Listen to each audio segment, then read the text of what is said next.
The morning fog in eastern Montana does not rise from the earth. It bleeds from the pine needles, thick and gray, swallowing fences and silencing the calls of distant birds. At the edge of this quiet world, a woman stands on a porch with a cold cup of coffee, staring at 12 mounted soldiers waiting just beyond her boundary line. Their rifles are resting across their saddles, their faces blurred by the mist, but the metallic click of a shifting stirrup carries clearly through the damp air. Inside her barn, a secret is breathing. A wounded man is holding a blood-stained folder against his ribs, and the life she built from the ashes of a broken marriage is about to be dismantled before the sun can pierce the clouds. Every family carries an unspoken boundary, a line drawn in the dirt that they will sacrifice everything to defend. But what happens when protecting a stranger means burning down your own sanctuary? In today's cinematic journey, we travel to the Whispering Pines Ranch, where a solitary widow is forced to choose between the memory of the husband she lost and the survival of a man she barely knows. Before we witness the confrontation that changed Montana's valleys forever, take a moment to subscribe to the channel, leave a like on this video, and share in the comments the city or state you are watching from. Your support helps these stories reach those who need them most. Now, let us return to the quiet mist of the valley. The wood of the porch railing is splintered and gray, worn smooth in the center where Lydia Gene has placed her hands every morning for 9 years. The Whispering Pines Ranch was never built to be rich. It was built to endure, a sanctuary of heavy logs and high stone foundations tucked into a crescent of ancient timber. In the northern pasture, 3 draft horses lift their massive heads, their coats dark with dew, their breathing visible and steady, synchronized plumes of white air. These are not nimble creatures of the track or the trail. They are percherons, broad-backed and heavy-hoofed, animals designed to move the earth itself. For decades, the ranch was defined by the rhythm of those hooves and the steady, quiet presence of Silas. He was a man who spoke only when the silence became too heavy, a blacksmith and breeder who understood the weight of iron and the stubbornness of the soil. But the army had taken him when the nation grew hungry for men who knew how to manage supply lines through rugged terrain. They took a man who could heal a cracked hoof with pine tar and calm a panicked stallion with a low hum. 3 years later, they returned a ghost. The discharge papers had called it honorable, a clean bureaucratic word that did not mention the way Silas stared at the floorboards for hours without blinking. It did not describe the trembling in his fingers that made it impossible for him to hold a branding iron, or the sudden, violent waking dreams that sent him sprinting into the woods at midnight, searching for trenches that existed only in his mind. The military had used the marrow of his bones and then handed him back in a neat uniform, expecting a wife to piece the shattered glass back into a mirror. Lydia Gene had tried. She had learned to sleep with one eye open, listening for the specific, shallow pattern of his breathing that signaled a rising panic. She had learned to carry the water buckets herself when his back seized from old injuries, and she had stood by him as his lungs slowly filled with the fluid that eventually took his life, a slow, suffocating consequence of a campaign the newspapers had already forgotten. When the local Veterans Affairs officer offered a small, silver pin at the funeral, she had left it on the wooden pew, untouched. Now, at 52, the lines around her eyes are deeper than the valleys of the Gallatin Range. Her hands are calloused, the knuckles slightly swollen from winters spent breaking ice in the water troughs with a sledgehammer. The ranch has been slipping away from her, dollar by dollar, acre by acre. The tax exemptions provided to military widows are the only threads keeping the bank from taking the western pasture, a fragile legal shield that requires her to remain beyond reproach in the eyes of the county. The morning routine is a shield against the loneliness. She feeds the chickens, checks the latch on the root cellar, and walks the perimeter fence to ensure the timber wolves haven't dug beneath the wire. But on this specific night, the air carried a different weight. A low-pressure system had settled over the valley, bringing with it a stillness so absolute that the snapping of a dry twig a half-mile away sounded like a pistol shot. It was 3 in the morning when the old hound, Buster, didn't bark. He didn't growl. He merely stood by the kitchen door, his tail straight and stiff, his nose pressed against the crack between the wood and the stone floor. That silence was more alarming than a howl. A wolf would have set him off. A bear would have caused him to pace. Only a human presence, moving with a deliberate, desperate quiet, could make the old dog freeze in suspicion. Lydia Gene did not reach for the lantern. Light was an invitation, a beacon that announced her vulnerability to the dark. Instead, her fingers found the cold steel of the double-barrel shotgun resting on the pegs behind the coat rack. The weight was familiar, a balance she had tested against coyotes and stray bulls. She didn't load it with the intention to kill, but the sound of the breech locking into place was a language every living thing in Montana understood. The grass outside was cold enough to stiffen the leather of her boots as she crossed the yard toward the birthing barn. The small structure stood separate from the main stable, its walls lined with extra straw and insulated with mud to keep the cold from the newborn foals. Inside, a heavy gray mare named Sadie was 3 days past her due date, her belly swollen so low it nearly touched the floorboards. A faint light was visible through the gaps in the barn door. It wasn't the yellow flare of a match or the steady beam of an electric torch. It was a pale, bluish glow, muted and restricted, as if someone had wrapped a woolen scarf around a small lantern to keep the illumination from escaping into the yard. The latch on the barn door didn't rattle. Lydia Gene had greased the iron hinges with tallow the week before, a chore that now allowed her to slide the heavy oak panel back just enough to slip inside. The air was thick with the scent of sweet molasses feed, damp earth, and the sharp, metallic tang of amniotic fluid. The mare was down on her side, her massive flanks heaving in irregular, agonizing contractions, her breath coming in ragged gasps that shook the wooden partition of the stall. But she wasn't alone. A man was kneeling in the straw beside her head. His jacket was a dark, oil-stained military green, the rank insignia torn from the shoulders, leaving only loose, black threads that vibrated with his tremors. His cap was gone, revealing short, mud-caked hair, and his face was smeared with a mixture of sweat and dried blood from a jagged cut along his hairline. He wasn't reaching for a weapon. He wasn't searching the saddlebags hung on the wall for food or silver. His large, calloused hands were flattened against the mare's jaw, pressing her down gently every time she tried to thrash against the wooden floor. He was speaking, his voice nothing more than a breathless rasp, a rhythmic, low cadence that mirrored the cadence Silas used to use when a horse was tangled in barbed wire. "Easy, girl. Down now. Keep the weight off the hock. Just breathe through it." The shotgun remained leveled at his shoulder blades, but the barrel didn't shake. "Who are you, and what are you doing on my land?" The man didn't jump. He didn't spin around with a knife. He slowly turned his head, his eyes wide and dark with her exhaustion so profound it looked like a physical bruise beneath his skin. He didn't look at the gun. He looked at her hands, then down at the mare, whose hind legs kicked out in a sudden, violent spasm of pain. "She's breached," the man whispered, his breath whistling through a nose that had been broken and poorly reset. "The foal is turned. If she fights the ground, she'll tear herself inside. I'm not here for your house, ma'am. But if I move, this mare dies before dawn." Lydia Gene lowered the barrels an inch. Her eyes moved from his bloodied face to the leather folder tucked securely into the waistband of his trousers, its corners reinforced with brass, its surface stamped with the official seal of the Department of the Army. A soldier running in the dark with documents was not a thief. He was a target. "Can you find the legs?" The man nodded, his teeth chattering slightly from the damp chill of the barn. "I've done it for mules in the supply lines.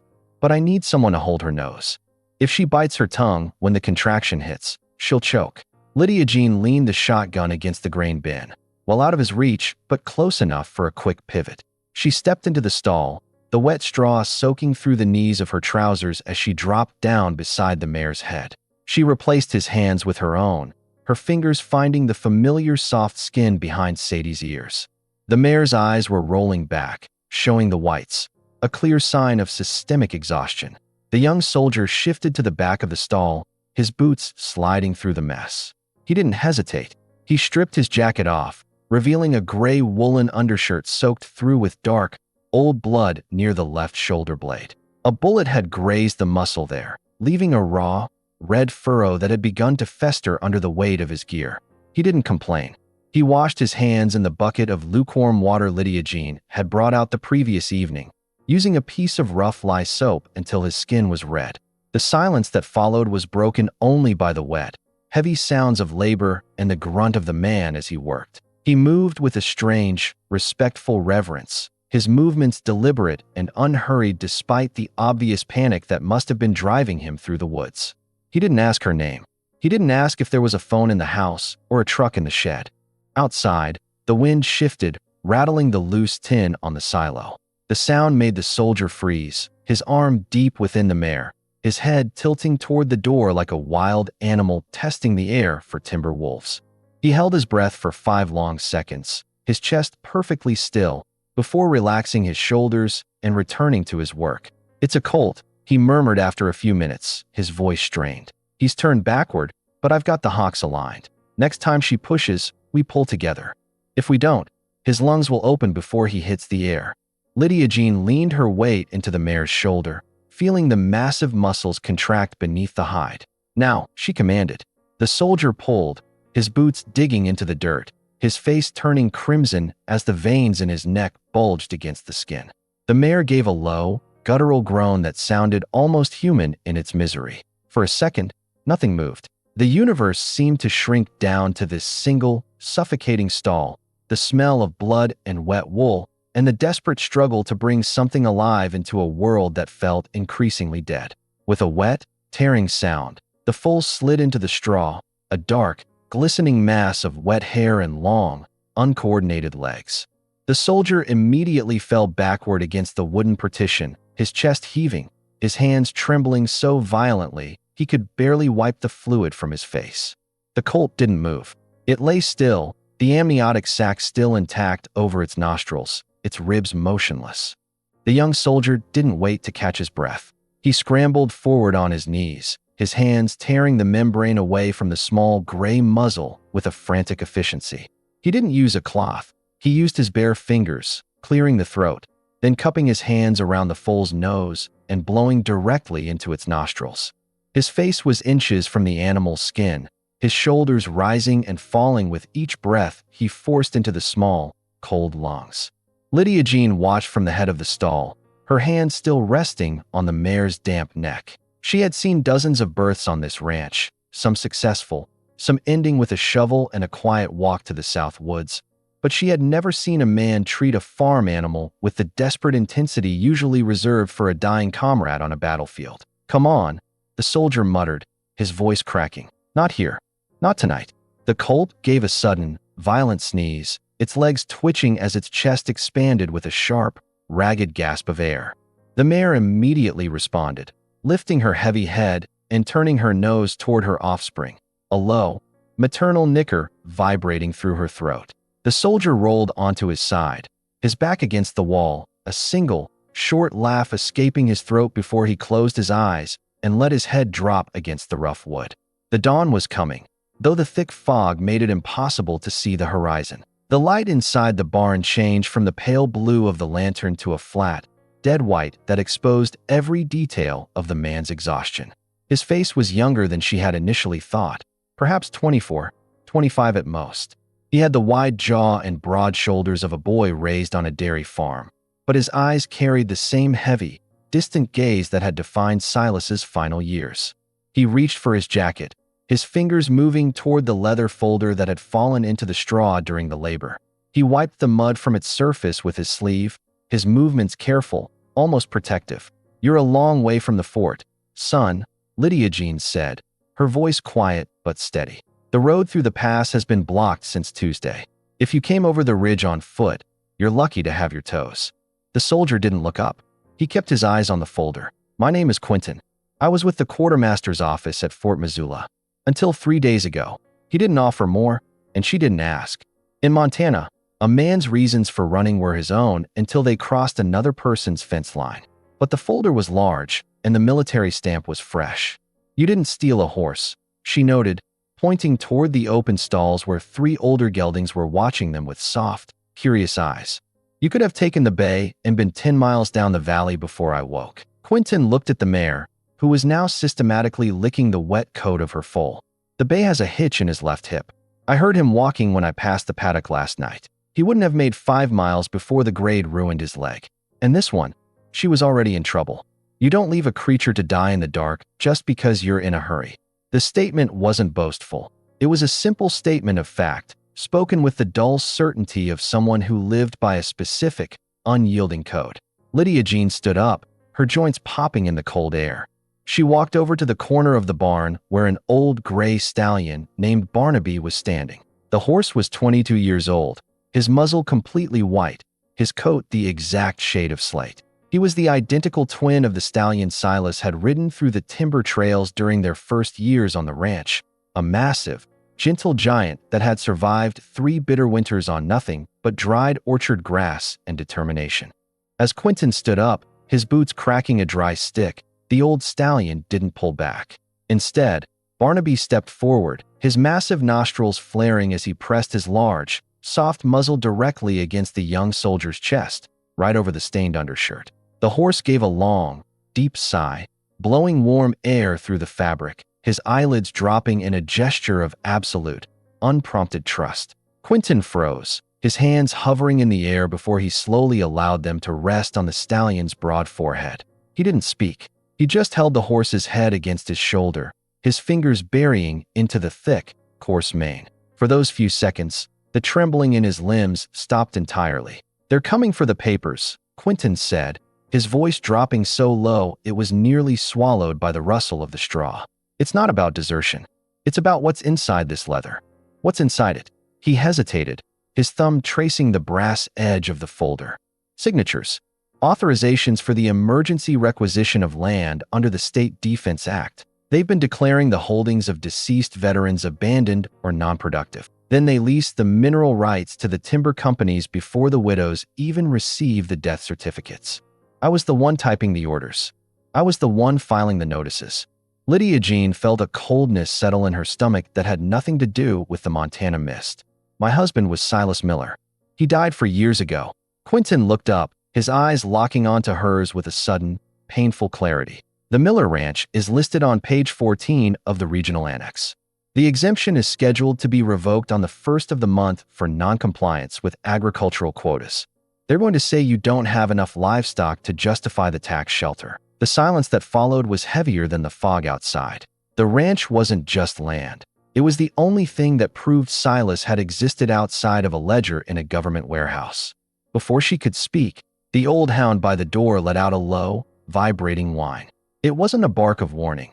It was the sound the dog made when he heard the approach of a force too large to fight. From the road beyond the Pine Ridge came the rhythmic, synchronized thud of multiple horses trotting in unison, the unmistakable sound of a military patrol riding in formation. The sound of the hooves stopped at the main gate, a quarter-mile down the lane. The iron latch on the outer fence clinked, followed by the wet squelch of 12 horses moving into the muddy yard. They weren't hiding their approach anymore. They were moving with the deliberate, heavy authority of an occupation force. "Hide the folder under the salt block liner in the back stall," Lydia Gene whispered, her voice dropping into a flat, hard tone that left no room for argument. "Then get into the loft behind the clover hay. If you make a sound, I'll hand you over myself." Quinton didn't argue. He moved with the quiet agility of a man who had spent months dodging sentries. Within 10 seconds, he had disappeared into the darkness above the rafters, the old timber of the barn groaning slightly before settling back into silence. Lydia Gene picked up her shotgun. She didn't load it, but she held it by the balance point, her arm down at her side as she stepped out of the barn and into the blinding white gray of the morning fog. The horses were arranged in a semicircle around the ranch house, their chests steaming, their coats wet with mist. The men riding them wore the heavy wool overcoats of the state command, their faces obscured by the turned-up collars and the brims of their campaign hats. At the front of the line, riding a tall, black gelding that looked too large for the narrow mountain trails, was an officer whose posture was as rigid as a fence post. Major Sterling. He was a man who had grown old in the service, his mustache trimmed to a precise gray line, his skin lined by decades of exposure to the winds of the northern plains. Lydia Gene recognized him immediately. He had been a captain when Silas was a sergeant. He had stood in this very yard 15 years ago, drinking black coffee from a tin cup, while Silas repaired the broken axle on his command wagon. He was a man who believed in the regulations the way a preacher believes in scripture, not because they were kind, but because they were the only things keeping the wilderness from swallowing the law. He didn't dismount. He pulled his horse to a stop 5 paces from the porch, his eyes moving over the shotgun in her hand. then to the closed doors of the birthing barn, and finally to her face. "Lydia Gene," he said, his voice a deep, resonant baritone that carried no anger, only the heavy weight of an administrative duty. "It's been a long time since I saw this valley." "The gate was closed, Major," she replied, her voice matching his for steady neutrality. "Usually, people knock before they ride into a widow's yard." "We're tracking a man who left the garrison at Missoula on Thursday night," Sterling said, his eyes never leaving hers. "A sargento named Quinton. He took property that belongs to the department, documents that are critical to the regional administration. The trackers followed his boots through the upper pass. The trail ends at your northern fence line." Lydia Gene looked at the 12 men behind him. They were young, their faces pale with the cold, their hands clad in thick leather gloves that remained close to the carbines holstered at their knees. They weren't looking for a fight. They were looking for a warm stove and an end to a long patrol, but they would do what they were told. "Lots of people pass through the ridge, Major. The hunters use the trail to get down to the river. If he's on my land, he didn't ask for permission." Sterling leaned forward over his saddle horn, his horse shifting its weight in the mud. He lowered his voice, his tone shifting from the formal cadence of an officer to something more private, something that carried the ghost of the man who had known her husband. "Lydia Gene, don't do this. I know what Silas was to you, and I know what this place is. But the man we're looking for isn't a soldier anymore. He's a thief who has compromised federal property. If he's here, and you're keeping him from us, you're not just a widow anymore. You're an accessory to a felony against the United States Army." The word felony hung in the air, heavy and gray like the mist. "I'm running a breeding ranch, Major. I've got a mare that just dropped a foal an hour ago, and I haven't slept since yesterday. If you want to look around, you can show me the paper from the county judge. That's how the law works for civilians, isn't it?" Sterling's face hardened, the skin around his jaw tightening until the old scar near his ear turned white. "We don't need a county warrant under the Emergency Defense Declaration, Lydia Gene. You know that. But out of respect for Silas, I'm entering this yard alone first. If I have to bring my men inside that barn, the report I write won't just take your tax status. It will clear this valley by sunset." He dismounted, his heavy leather boots hitting the mud with a dull thud.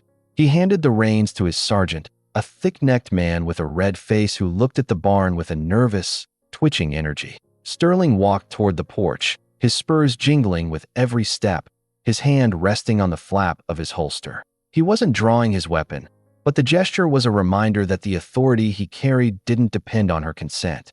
The interior of the house was cold, the wood stove having burned down to gray ash during the night. Major Sterling stood in the center of the kitchen, his hat held under his arm, his eyes scanning the room with the practiced efficiency of an investigator. He looked at the single plate in the sink, the half-empty jar of preserved peaches on the counter, and the worn wool coat of Silas that still hung on the peg by the door, its elbows patched with rough leather. He didn't sit down. He stood by the window, watching his men through the glass as they sat on their horses in the rain that had begun to mix with the fog. "You're losing the western ridge, Lydia Gene," Sterling said, his voice dropping into a low, dry register. "The land office showed me the maps before I left Missoula. Without the veterans' deferment, the back taxes on this acreage are more than the value of the timber.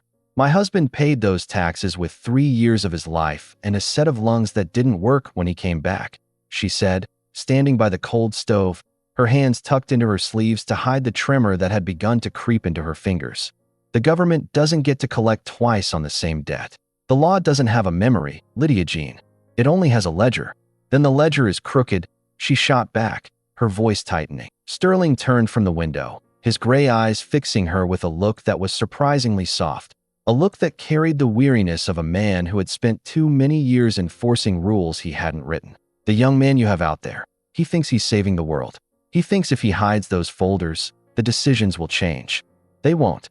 They'll just print new ones. And he'll spend 10 years in a federal penitentiary at Leavenworth while his mother wonders where he buried his life." He took a step toward her, his boots loud on the bare pine floorboards. "Give him to me. Let me take the papers back to the fort. I'll report that you cooperated fully. I'll make sure the regional board extends your deferment through the winter. You can keep the horses. You can keep the house. You can die in this valley the way Silas wanted you to." The offer was clean. It was the choice any sensible person would make. a trade of a stranger's freedom for the survival of everything she had left. Lydia Gene looked out the window. In the yard, the old stallion Barnaby had walked up to the fence line, his large gray head reaching over the top rail toward the military horses. The soldiers didn't push him away. They looked at him with the quiet respect men always show to an animal that has survived its own wars. "If I give him to you, what happens to the names in that folder?" Sterling's face went completely blank, the bureaucratic mask slipping back into place with absolute finality. "That is not your concern. Your concern is this ranch." Lydia Gene walked past him, her shoulder brushing his wool coat as she headed toward the back door. "I've got an old horse that doesn't like soldiers, Major. If you're going to search my barn, you're going to have to move him yourself." She stepped back out into the cold air before he could answer. The rain was coming down harder now, a steady, freezing drizzle that began to wash the gray mud from the fence posts. She walked directly to the main gate, her boots sinking into the tracks left by the patrol. The old stallion followed her, his hooves thudding heavily against the earth. When she reached the massive iron gate that closed off the main lane, she didn't open it to let the soldiers in. Instead, she unlatched the heavy wooden bar that connected the corral to the driveway and led Barnaby directly into the narrow opening, turning his massive, broad body until he was wedged perfectly between the heavy oak posts. He was a 1,200-pound wall of muscle and bone, his slate gray side completely blocking the only entrance that could accommodate a mounted man or a wagon. The soldiers shifted in their saddles, their horses snorting in confusion. The red-faced sergeant looked back at the house, his hand moving toward the leather scabbard of his rifle. "Ma'am, you need to clear the right-of-way. We have a job to do here." Lydia Gene stood beside the stallion's shoulder, her hand buried deep in his mane. "My husband received the Distinguished Service Cross from your department, Sergeant. The regulations state that no federal officer may use physical force against the livestock or property of a decorated veteran's estate without a direct order from the district commander. You touch this horse, and you'll be breaking the very law you're out here hunting for." The sergeant froze, his eyes darting to Major Sterling, who had just stepped onto the porch, his coat unbuttoned, his face unreadable in the gray light. The silence that followed was broken only by the steady, rhythmic clicking of the freezing rain against the tin roof of the silo. The 12 soldiers remained motionless on their horses, their breath forming a collective cloud that hovered over the yard like an extension of the fog. None of them wanted to be the first to move. They knew the history of the Whispering Pines. They knew that the man who had built these fences had saved their own officers' lives at the crossing of the Red River 15 years before. Major Sterling walked down the porch steps, his boots squelching in the mud with a slow, deliberate cadence. He didn't look at his men. He kept his eyes locked on Lydia Gene, who stood with her chin lifted, her small frame completely dwarfed by the massive gray stallion blocking the gate. "Lydia Gene," Sterling said, stopping 10 paces from the horse's head. "You know what this means. If I turn this patrol back without that man, I have to file a formal non-cooperation report with the state authority. The exemption won't just be delayed. It will be canceled by noon today. You won't have until the 1st of the month. The sheriff will be here with the eviction papers before the week is out." "I know," she said, her voice dropping into a quiet, hard certainty that didn't waver. "You're trading everything Silas built for a boy you met 5 hours ago." "I'm trading it for the man Silas was before you turned him into what you buried," she replied, her words cutting through the cold air with the sharpness of an axe through pine. "Silas didn't die in that hospital bed, Major. He died when he realized the uniform he wore was being used to rob the people he left behind. I'm not letting you do it again in his yard." Sterling didn't move for a long moment. His hand remained on his belt, his fingers twitching slightly against the leather. The red-faced sergeant leaned forward, his voice a low, urgent hiss. "Major, we can just lead the horses through the creek bed. The fence is down near the willow grove. We can be in the barn before she can turn that animal around." Sterling lifted his left hand, a sharp, silent gesture that cut the sergeant off instantly. He looked at the old stallion Barnaby. The horse didn't flinch from his gaze. It simply stood there, its ears forward, its great dark eyes reflecting the gray line of the soldiers like a mirror that showed them exactly what they had become. The major reached into his inner pocket and pulled out a small, leather-bound notebook. He opened it, his pencil tracing a line across the blue-lined paper with a dry, scratching sound that seemed loud in the stillness of the yard. Search of the Whispering Pines sector completed at 0700 hours. Sterling read aloud, his voice flat, devoid of any emotion. The voice of a clerk filing a routine report on a missing shipment of oats. Visibility reduced to less than 10 yards due to ground fog and persistent rain. No sign of the subject or the missing property detected within the perimeter. Moving patrol to the southern ridge to check the abandoned logging camps.